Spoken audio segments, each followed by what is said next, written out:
ছিলেন যে এনসিপি যে একটি কিংস পার্টি হিসেবে আবির্ভূত হয়েছে বা তাদেরকে বলা হচ্ছে এটির দায় আপনি আসলে তাদেরকে যতটা দিবেন তার চেয়ে অনেক বেশি দিতে চান সরকারকে, ডক্টর মোহাম্মদ ইউনূসকে।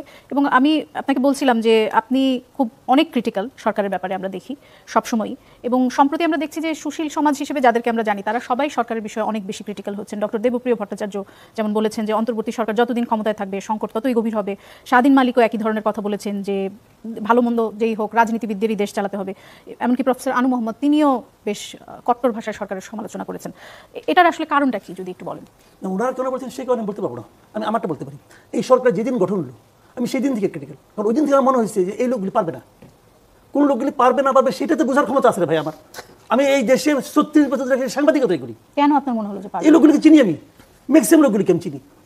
এদের এমন কোনো অতীত নাই যারা ভয়ঙ্কর ভালো কোনো কাজ করে ফেলবে। শুনেন, এটা একটা নর্মাল গভর্নমেন্ট ছিল না। এই গভর্নমেন্টের উপর, নর্মাল একটা গভর্নমেন্টের উপর যে দায় দায়িত্ব থাকে এদের উপর দায় দায়িত্ব ছিল আরো অনেক বেশি, এবং এরা সবাই এই কাজের জন্য অযোগ্য। এরা মেন্টালি প্রিপেয়ার ছিল না, কেউ না, ইনক্লুডিং ডক্টর ইউনূস।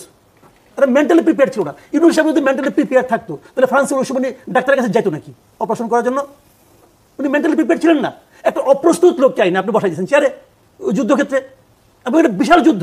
এবং উনি নিজে আচ্ছা নুরুল কবির কাছে ইন্টারভিউ উনি কি বলছেন? উনি বলছেন ওনারা এই কাজটা জানেন না, এটা ওনাদের ফিল্ড না, দেখি করতে করতে শিখবো বলেন নাই বলছেন। এবং উনি বলছেন অন্য যারা কারা কি করতেছে, আমি তো ভালো মতো বিষয়টা বুঝি না, তো ওনাদের আমি কি ভুল ধরবো? বুঝলেন? তার মানে উনি করতে করতে শিখ, তার মানে উনি একটা এক্সপেরিমেন্ট করতেছে, ট্রায়াল এন্ড এরর বেসিসে উনি যাবেন। দেশ নিয়ে এটা হয় পৃথিবীর কোন একটা সরকার যে কথাগুলো বলে। মাসুদ কামাল আপনার মতে কি কারা অল্টারনেটিভ ছিলেন? যারা অল্টারনেটিভ কে ছিলেন? আমার অন্যদের ট্রাই করি না যে আমি নাম বলে কারে বিপদে ফেলবো। প্রস্তুত কেউই ছিলেন না। প্রস্তুত কি কারণে থাকবে না? একটা আন্দোলন ছিল তো, এই আন্দোলনের মধ্যে অনেকেই ছিল, উনি ছিলেন না। এই আন্দোলনের আগে পাশে ডাইনে বাই উনি ছিলেন না। উনি যাদের কারণছেন তারাও কেউ ছিল না। কিন্তু আমরা তো শুনছি জাতীয় সরকার গঠন করার এক ধরনের প্রস্তুতি বলে এই উপদেষ্টাদের 80% উপদেষ্টার শারীরিক, মানসিক, আর্থিক এবং বুদ্ধিভিত্তিক কোন ধরনের ইনভলভমেন্ট এই আন্দোলনের সঙ্গে ছিল না। এই যে নূরজাহান বেগমের কোনো ইনভলভমেন্ট ছিল ছিল ছিল বলেন আপনি? আলী মোহাম্মদ ছিল। আন্দোলনের সাথে ইনভলভমেন্ট না থাকলে তারা সরকারে থাকতে পারবেন না এরকম এটা বলি নাই, কিন্তু এটা হলো এমন একটা সরকার যারা একটা আপনার একটা লক্ষ্য নিয়ে মাঠে নামছে, যাদের মধ্যে চেতনা, সেই চেতনা তো ধারণ করতে হবে। এরা তো ধারণ করে না।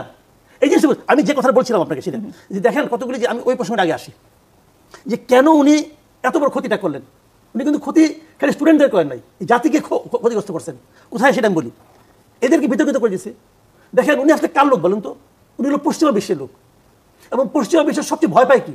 তারা ভয় পায় ইয়াং জেনারেশনের আপরাইজিংকে। মনে নাই ফিলিস্তিনিদের পক্ষে যাওয়ার জন্য আমেরিকাতে এই স্টুডেন্টদের কি করছে তারা? কামাল, এখানে যদি আমি একটু থামাই আপনাকে, এই যে আপনি বললেন যে উনি হচ্ছেন পশ্চিমা বিশ্বের লোক, সেটি কি একটা কারণ ছিল যে ওনাকে এই পদে তখন বসানো হয়েছিল? কারণ তখন সবাই ভয় পেয়েছিলেন যে আওয়ামী লীগের পতনের পরে যে পশ্চিমা চাপ আসবে সেটি সামলাতে উনি পারবেন না। না না না, আমি ওই প্রশ্নটা পরে আসতেছি, আগে এটা আমি শেষ করি, এই ধারাবাহিকতা আমি শেষ করি। উনি কিন্তু ওই কাজটাই করছেন যে ইয়াং জেনারেশন যেন আগামীতে কোনো আন্দোলন করতে না পারে, এই কাজটা শেষ করে দিয়েছে। ইয়াং জেনারেশনকে, এই ছাত্রদেরকে এমন একটা জায়গায় উনি পৌঁছে দিয়েছে, এরা যদি আগামীতে কোনো আন্দোলনের জন্য ডাক দেখতে আসবে না, আসবে না। কারণ বলবো তোমরা তো এগুলি করো, তোমরা তো এগুলি করছো।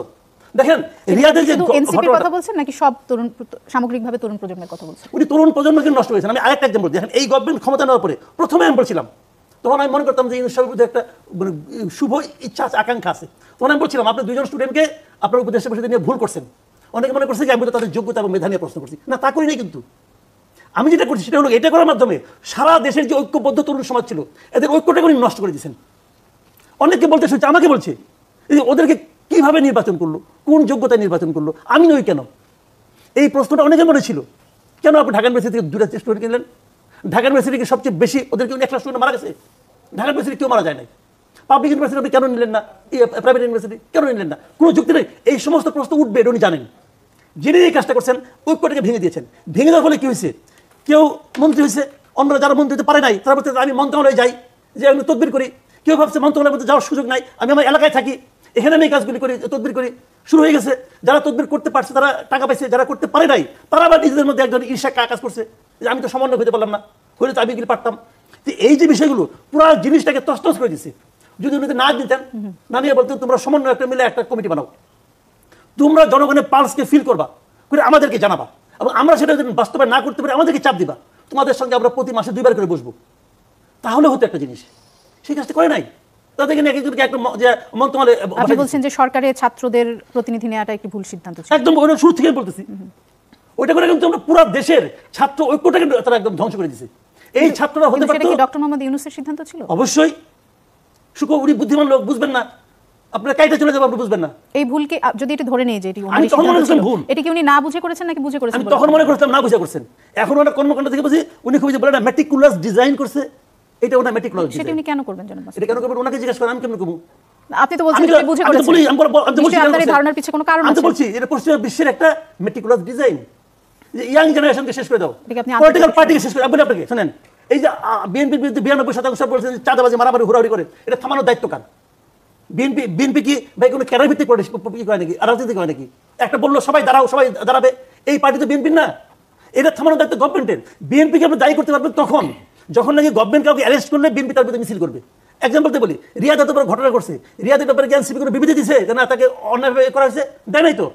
যদি দিত তাহলে আপনি এনসিপিকে দায়ী দিতে পারতেন। তাকে তো কোনো সুযোগ করে দিয়েছে গভর্নমেন্ট, কইরা একটা আটকেছে।